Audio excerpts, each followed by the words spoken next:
retrouve aujourd'hui pour une vidéo spéciale fin d'année. C'est le top 15 de mes lectures de 2015, donc je vais vous présenter les romans qui sont vraiment les 15 meilleurs que j'ai lus cette année, sachant qu'il y a énormément d'autres très bons romans que j'ai lus mais que je ne pouvais pas mettre dans ce top 15 parce que bah voilà, il y a toujours des livres meilleurs que d'autres, mais bon, du moment où j'ai aimé le roman, de toute façon, c'est que je vous le conseille. Je vais donc vous présenter les livres du 15e au premier, donc vous allez tous les avoir dans l'ordre. Et je vais essayer de ne pas trop vous parler, mais quand même vous donner envie de lire le livre, parce que c'est tout de même le but. Ces romans sont tout de même les meilleures lectures que j'ai eues cette année sur les 80 livres lus, donc c'est tout de même pas mal. Le numéro 15, il s'agit de Risque Zéro de P.T. Hoffmann, publié aux éditions Milan dans la collection Macadam. Ce livre, c'est l'histoire de Beau, qui est un jeune garçon qui vit dans le monde du risque zéro, c'est-à-dire un monde où il n'y a aucun risque parce que la sécurité est à son maximum. Un livre qui est vraiment d'actualité tout simplement parce que je pense qu'avec tous les événements qui ont pu avoir lieu cette année, on a tendance à vouloir être très sécurisé, mais justement ce livre montre que la sécurité peut amener à un très grand manque de liberté, la trop grande sécurité bien évidemment, hein, on a quand même le droit d'avoir envie de se sentir un peu protégé, mais voilà, et du coup c'est vrai que j'avais beaucoup apprécié ce livre tout simplement parce que il nous montrait une dystopie qui pourrait vraiment avoir lieu dans notre univers. Pour moi c'est pas quelque chose d'inaccessible, un monde de trop sécuritaire, mais ça montre aussi que c'est quelque chose qu'il ne faudrait pas qui arrive parce que ça risquerait de poser des problèmes, et du coup je vous conseille beaucoup cette dystopie qui a été passionnante à mes yeux parce que ça me faisait découvrir un monde qui vraiment me donnait envie. J'avais envie de découvrir comment ça pouvait fonctionner et comment ça pouvait finir, et c'est vrai que la fin m'a assez choquée, et en même temps je trouvais que c'était très bien fait. Donc voilà, un livre que je vous recommande même si vous ne voyez absolument pas sa couverture. Le numéro 14, c'est Je t'ai rêvé de Francesca Zappia, publié aux éditions Robert Laffont dans la collection R. Ce livre raconte l'histoire de Alex, qui est une jeune fille qui est schizophrène et donc qui va essayer de se réintégrer à la vie normale, sachant qu'elle a un souvenir très précis d'une scène qui s'est passée lorsqu'elle avait 7 ans, mais elle ne sait pas si ça s'est réellement passé. Donc elle rencontrait un garçon et elle essayait de se faire échapper des homards de leur aquarium, et du coup elle ne sait pas si ça a eu lieu ou pas, et elle va retrouver ce garçon 10 ans plus tard dans son lycée, et on ne sait pas si ce souvenir était réel, on ne sait pas si ce garçon a réellement existé ou pas, et on en vient à douter nous-mêmes de tout ce qu'elle voit au long du livre. On ne sait pas si ça a vraiment lieu, si c'est vrai, et c'est vrai que c'était super de se sentir aussi tourmenté par une lecture, parce que justement on se sent vraiment dans la peau du personnage. Elle-même ne sait pas si elle a des hallucinations ou pas, et nous non plus. On ne sait pas si ça existe, on ne sait pas si c'est réel, et j'ai trouvé ça vraiment agréable de me sentir autant dans l'histoire, d'avoir vraiment l'impression d'être le personnage quoi. Du coup je vous le recommande énormément parce que c'est une romance qui est vraiment très belle, que j'ai adorée. Et le côté maladie va quand même prendre le dessus à certains moments et va vous choquer, va vous surprendre. Et c'est vrai que c'était génial d'être surprise à ce point dans une lecture. À la 13e place, j'ai mis The Book of Ivy de Amy Engel, publié aux éditions Lumen. Ce livre, c'est l'histoire de Ivy qui, depuis qu'elle est toute petite, a été formée pour tuer son futur mari, tout simplement parce qu'elle appartient à un clan qui n'apprécie pas le régime actuel, et son futur mari, donc, qui se nomme Bishop. Super le prénom. Et bien son futur mari, lui, fait partie du régime qui est en place, donc c'est le fils du président. Donc du coup elle est formée à le tuer, et donc après le mariage, et elle va se marier avec lui du coup parce qu'elle est obligée, c'est comme ça. Sauf que vous vous doutez que lorsque l'on vit avec quelqu'un tous les jours, ça devient tout de suite peut-être plus difficile de le tuer, surtout lorsque cette personne est absolument attirante, absolument charmante, absolument adorable avec nous, attentionnée. Donc du coup il y a quand même un gros dilemme qui va se poser à Ivy, et j'ai adoré cette histoire tout simplement parce que on se dit que bien sûr il va y avoir une romance qui va s'installer, mais jusqu'à la fin du livre on ne sait pas ce qu'il va se passer, on ne sait pas quelle sera la décision de Ivy, si elle va aller jusqu'au bout de ce qu'elle doit accomplir, et c'était juste génial avec une fin totalement affreuse. Donc une dystopie passionnante, et la fin est affreuse, ce qui fait que pour 2016 ma résolution c'est de lire le tome 2. Là je n'ai vraiment pas le choix, je vous conseille énormément cette dystopie, j'avais adoré cette histoire. À la 12e place, j'ai choisi de mettre Perdu et retrouvé de Kat Clark, publié aux éditions Robert Laffont dans la collection R. Bon, Kat Clark se retrouve souvent dans mes tops de chaque année, tout simplement parce qu'elle écrit des livres qui me bouleverse, qui me choque, qui me traumatise beaucoup parfois. Celui-ci fait partie de ceux qui m'ont beaucoup traumatisée, tout simplement parce que c'est l'histoire d'une jeune fille qui s'est fait enlever lorsqu'elle était petite, Et sa famille ne l'a jamais retrouvé, même s'ils ont continué à chercher, à chercher, à chercher. Et il me semble que c'est environ 7 à 10 ans plus tard que l'enfant qui est devenu adulte revient à la maison. Et donc lorsqu'elle revient, c'est juste absolument dingue parce que voilà, quelqu'un qui revient après tant d'années où on a fini par se mettre dans l'idée que c'était fini, quoi, qu'on retrouverait jamais cette personne, et là elle revient. Mais on se doute bien qu'il y a quelque chose d'étrange et on se rend compte que son retour finalement n'est pas si génial que ça. Je ne vous dirai pas pourquoi évidemment, mais c'est vrai que ce livre c'était une grosse énigme. Assez prévisible tout de même sur certains points par rapport aux autres romans de Kat Clarke, donc c'était un de ses petits défauts si on peut dire, mais on reste tout de même très surpris, très choqué, très traumatisé. C'est hyper glauque comme ambiance. J'ai trouvé que c'était vraiment un livre où Kat Clarke avait mis énormément de choses dedans, et c'est vrai que j'ai vraiment adoré, et bien sûr j'ai adoré la chute de l'histoire comme à chaque fois dans les romans de Kat Clarke. À la 11e place ensuite j'ai mis... Ah mais t'es pas un livre toi? Bah qu'est-ce que tu fais là? À la 11e place, j'ai décidé de mettre Maintenant qu'il est trop tard de Jessica Warman, publié aux éditions Pocket Jeunesse. Ce livre, j'avoue que je ne m'attendais pas à ce qu'il soit aussi génial. La couverture me tentait énormément, mais bon, ça s'arrêtait là. Et donc par la suite, pour vous expliquer un peu l'histoire, c'est l'histoire de Sam qui a une petite sœur qui s'est fait enlever il y a fort longtemps.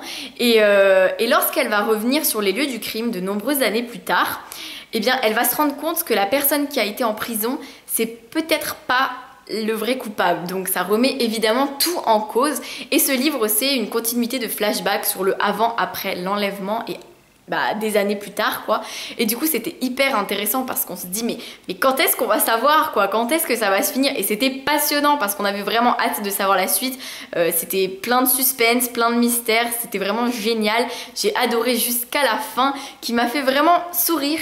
Et je ne vous en dirai pas plus, mais je vous conseille beaucoup de le lire. C'était un roman très intriguant, et ce que j'aimais, c'était le côté réaliste de la chose, justement. À la 10e place, il s'agit de Respire de Anne-Sophie Brasme, publié aux éditions Fayard. C'est l'histoire de Charlène et Sarah, qui sont deux filles qui vont se rencontrer et qui vont nouer une amitié qui va malheureusement virer à l'excès, tout simplement parce que Sarah va commencer à accabler son amie de reproches, à lui en vouloir pour énormément de choses, à la rabaisser, et Charlène aime tellement Sarah qu'elle ne va pas se rendre compte de ce que c'est vraiment. C'est vrai que c'était super intéressant comme histoire, assez dur à lire, mais j'adorais parce que le sujet était vraiment passionnant. On avait envie de savoir jusqu'où ça pouvait aller, à quel point ça pouvait être nocif justement pour l'une ou pour l'autre, et jusqu'où l'histoire pouvait se terminer, comment ça pouvait se terminer. C'était juste un livre dingue avec une fin très surprenante, très affreuse, et donc tout le livre est affreux de toute façon, hein, pour vous le dire, mais du coup c'est vrai que ça a su me surprendre au fur et à mesure. J'étais de plus en plus choquée, de plus en plus surprise,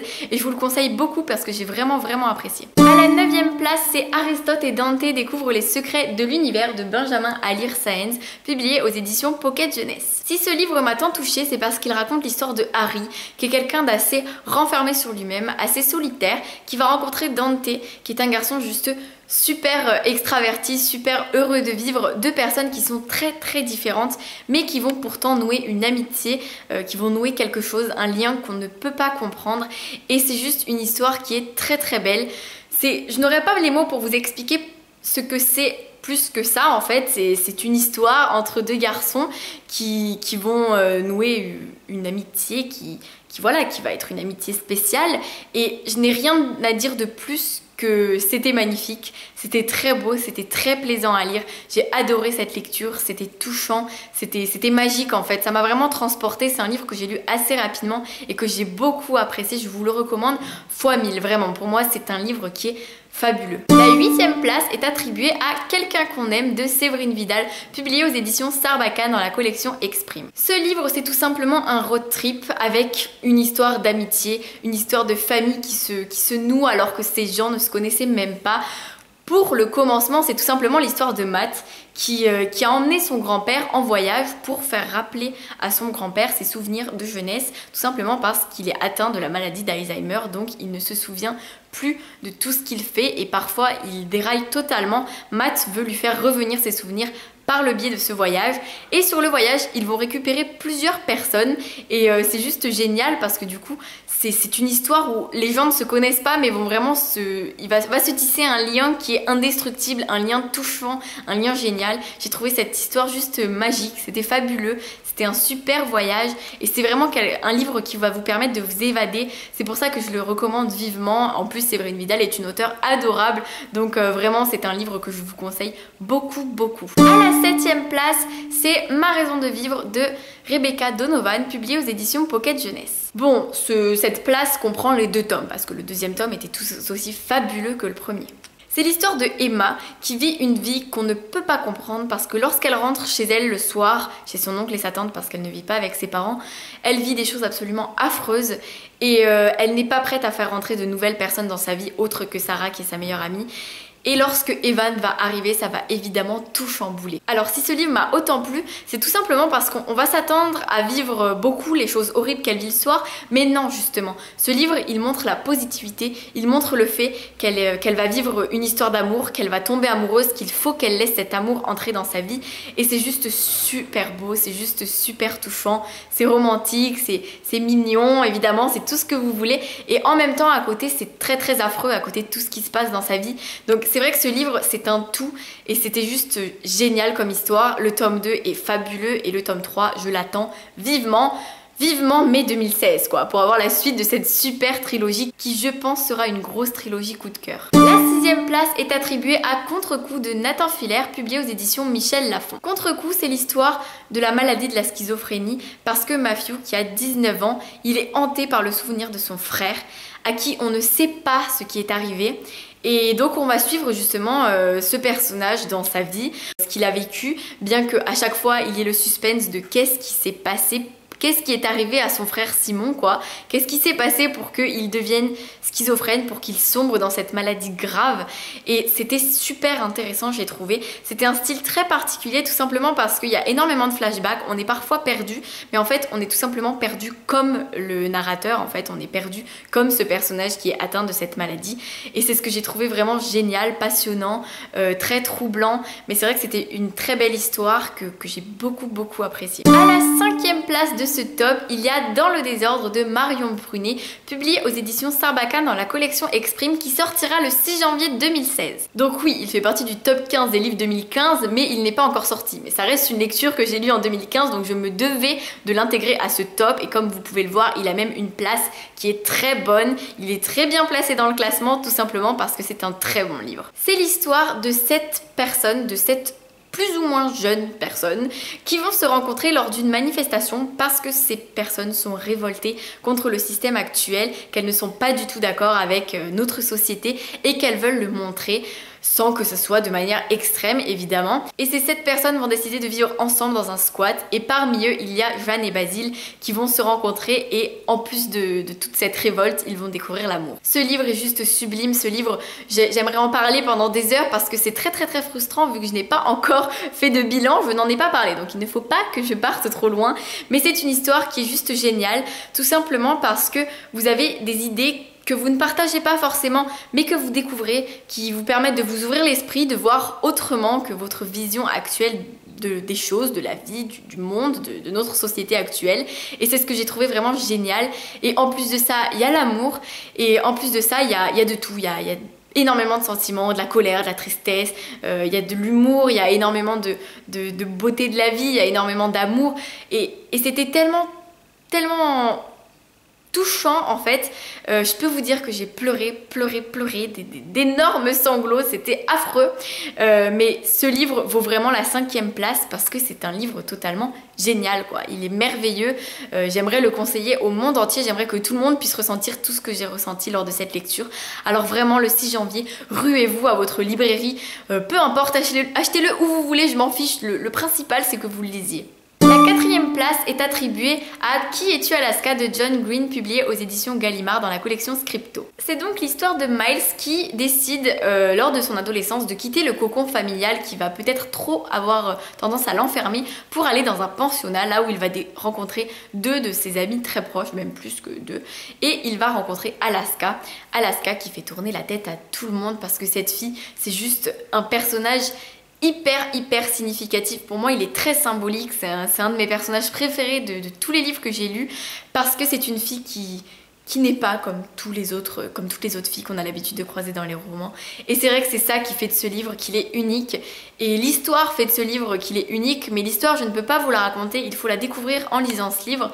C'est vrai que certains ont tendance à dire que le livre est trop lent au début parce qu'on a envie de savoir ce qui va se passer ensuite. Mais non, moi j'ai trouvé que tout ça, c'était juste pour montrer la réalité des choses. Il n'y a pas toujours tout qui est passionnant, mais il n'y a pas toujours tout qui est joyeux. Et c'est vrai que ce livre, il montrait très très bien tout ça. Et j'ai juste adoré ce roman, c'était incroyable comme lecture. On arrive dans le top 3, donc là, il y a vraiment les livres à lire. Les livres que vous allez voir dans ce top et qu'il faut absolument acheter en 2016 pour pouvoir lire de merveilleuses perles rares, de merveilleux romans totalement géniaux. La troisième place est attribuée aux Petites Reines de Clémentine Beauvais, publiée aux éditions Sarbacane dans la collection Exprime. Les Petites Reines, c'est l'histoire d'un lycée où il y a un top des 3 boudins de l'année, chaque année. Et Mireille, elle est toujours première et cette année, elle va se faire détrôner par 2 autres filles. Akima et Astrid vont donc prendre les 2 premières places du podium. Mireille n'est pas triste, évidemment, mais c'est vrai qu'elle a tendance à le prendre avec un humour assez décalé. Et elle va décider de rencontrer les 2 premières et elles vont décider d'organiser un voyage pour aller à l'Elysée. Chacune a sa raison et elles veulent, sur le chemin, où elles vont être en vélo, elles veulent vendre des boudins. C'est un peu une manière en fait de dénoncer le harcèlement scolaire, évidemment, mais tout en le prenant avec de l'humour parce que justement elles vont vendre des boudins sur le chemin alors qu'elles sont appelées les 3 boudins, donc c'est assez amusant. Et au final, on va suivre leur périple sur les réseaux sociaux, dans les journaux, donc c'est hyper passionnant, c'est hyper drôle et c'est en même temps très très sombre si on regarde bien. C'est un livre qui est hyper rigolo, hein, je ne dis pas, vous allez vous amuser en le lisant, mais en même temps le sujet est quand même grave, mais c'est pris avec humour. Clémentine Beauvais a une plume qui est juste extraordinaire, elle vous fera rire, pleurer, rire d'un instant à l'autre, ça peut changer, vos émotions peuvent totalement être chamboulées. J'ai vraiment adoré ça, ça me donne juste envie de monter sur mon vélo et d'aller faire des kilomètres et des kilomètres tout en vendant des boudins. La deuxième place est attribuée à Comme aujourd'hui de David Levitan, publié aux éditions Gallimard dans la collection Pôle Fiction. A Comme aujourd'hui, c'est l'histoire de A, qui est un personnage, qui est une personne, mais qui est plutôt un esprit en fait, qui se réveille chaque jour dans le corps de quelqu'un d'autre. Il ne peut pas se réveiller 2 fois dans le même corps, c'est-à-dire que c'est comme si demain vous vous réveillez dans le corps de votre sœur, puis le lendemain dans le corps de quelqu'un qui habite en Australie, puis le lendemain dans le corps de quelqu'un qui habite aux États-Unis.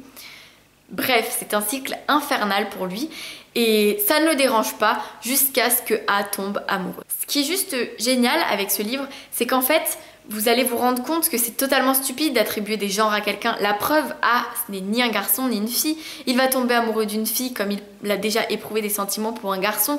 A, c'est quelqu'un qui se réveille dans des corps différents mais qui est un esprit et qui, au final, aime avec son cœur, pas avec son genre, pas avec son corps, pas avec tout ce qui reste quoi. Ça montre justement que l'amour n'a aucune limite, que l'amour peut avoir lieu de n'importe qui à n'importe qui, que ça peut être réciproque ou non, et c'est juste super super touchant comme histoire, tout simplement parce que c'est très intéressant se dire comment nous on réagirait si la personne qu'on aime se réveille chaque jour dans un corps différent, si chaque jour elle est physiquement différente. Justement, est-ce qu'on accorde autant d'importance au physique? C'est ce qui est très très important et très abordé dans ce livre et c'est ce que j'ai le plus aimé, en plus de la plume de David Levitan qui est juste sublime et en plus de l'amour qui est présent dans cette histoire évidemment. Et le livre qui a la première place de ce top 15 de 2015, c'est un livre qui a gagné le prix La Voix des blogueurs, donc pour ceux qui suivent, vous savez déjà, il s'agit de Tant que nous sommes vivants d'Anne-Laure Bondou, publié aux éditions Gallimard Jeunesse. Pourquoi ce livre mérite à ce point la première place? Sachez que c'est très difficile de faire un top 15 de nos meilleures lectures 2015, tout simplement parce que j'ai lu énormément de bons livres, mais il y a des livres qui sortent vraiment des autres et les 5 premiers à peu près en sont vraiment la preuve. Ce sont vraiment des livres qui sortent de tous ceux que j'ai lus cette année. Et Tant que nous sommes vivants sort encore plus de tous ceux que j'ai lus, tout simplement parce que c'est une sublime histoire.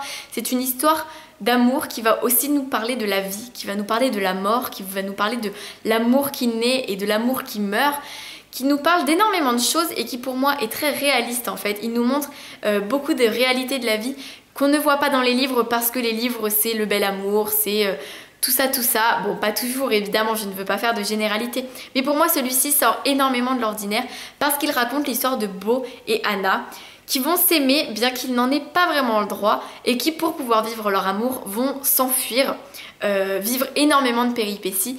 Et à ce moment-là, je ne peux plus rien vous dire, je peux juste vous dire d'acheter ce roman, de vous plonger dedans et de le découvrir, de découvrir tout ce qu'il renferme de merveilleux, de magique, de sublime.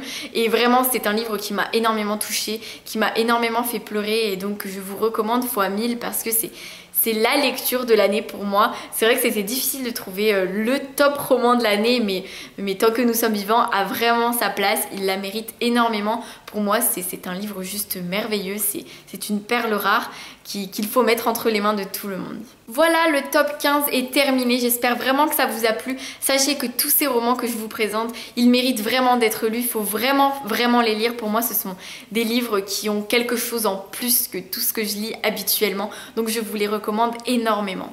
Sinon, je vous souhaite de passer une très belle fête de fin d'année et je vous dis qu'on se retrouve en 2016 pour une nouvelle année. Donc ne vous inquiétez pas, il y aura la petite vidéo dédiée à 2016 avec les résolutions, tout ce que je vous prévois de nouveau pour cette nouvelle année, en espérant que ça vous plaira. Moi, je vous dis profitez, c'est la fin de 2015. Espérons que 2016 soit une année riche en découvertes livresques, riche en amour, riche en joie, riche en bonheur et très pauvre en malheur et tout ce qui suit, ça, on n'en veut pas. Du coup, je vous fais plein de bisous et je vous dis à samedi pour une nouvelle vidéo et puis à samedi pour 2016. À l'année prochaine!